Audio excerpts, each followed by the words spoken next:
Welcome to this tutorial. I'm solving question number 3 of paper 2 to October-November exam series of 2019. The topic of this question is fusion.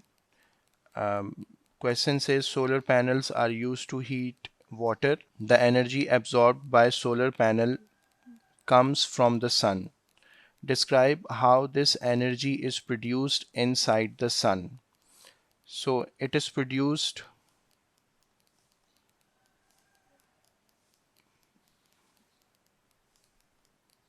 in nuclear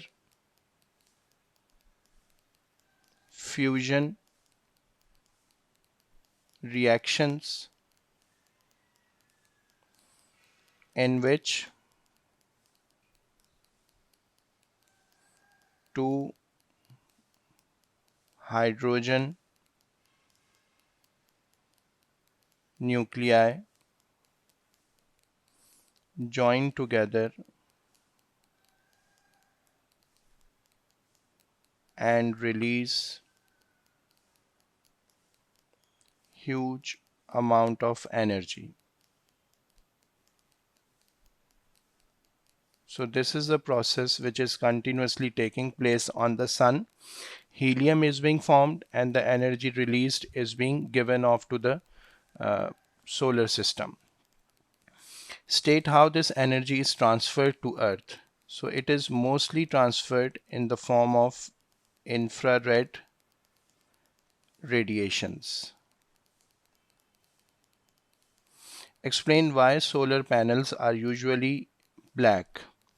So they are made black because black surfaces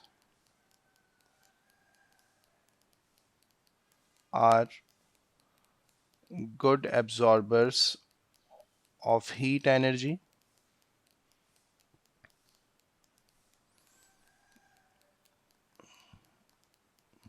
good absorbers of infrared radiations or heat energy or thermal energy coming from the sun. So that is why the solar panels are usually black in color. So the question ends here with this part. We try to explain complex concepts in simple language and with effective examples.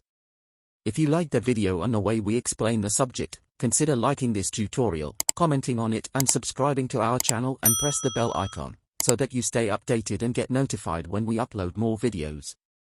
Thanks for watching.